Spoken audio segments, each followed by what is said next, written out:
nitakuwa sijatenda haki kwa serikali ya awamu ya sita chini ya Daktari Samia Suluhu Hassan kama sitawakumbusha mafanikio yaliyopatikana katika sekta ya afya chini ya serikali hii ya awamu ya sita, ambayo ni kama yafuatayo. Moja, ni kuongezeka kwa vituo vya afya. Kuongezeka kwa vituo vya kutolea huduma za afya mkoa wa Mara kutoka vituo 321 mpaka 421. Ni wastani wa ongezeko la vituo 100 kwa kipindi cha miaka minne ya uongozi wa Daktari Samia Suluhu Hassan. 2.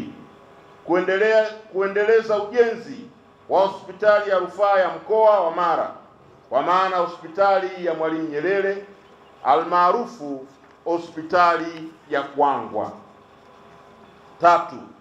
Kuongezeka kwa idadi ya watumishi wa afya kutoka 2457 mwaka 2021 hadi kufikia watumishi 4284 mwaka 2025. Wastani ya ongezeko ya zaidi ya watumishi 2000 ndani ya kipindi cha miaka minne. 4.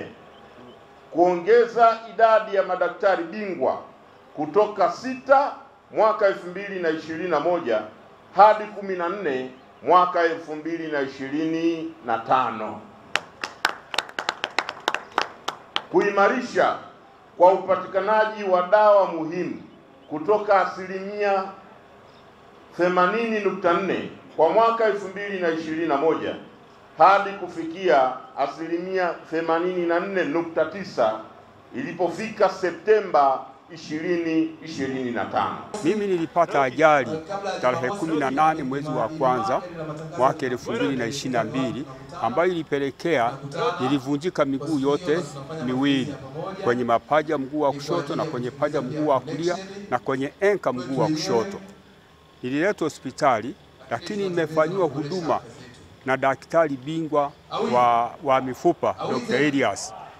Mpaka sasa hali yangu ni nzuri, naweza kutembea, naweza hata kukimbia. Hususan katika watu ambao waliokuwa wanakumbwa na magonjwa ya kisukari, hususan mimi baba yangu japo alifariki, serikali niliona juhudi ambazo walizoweza kuzifanya kuhakikisha wanaokoa maisha yake.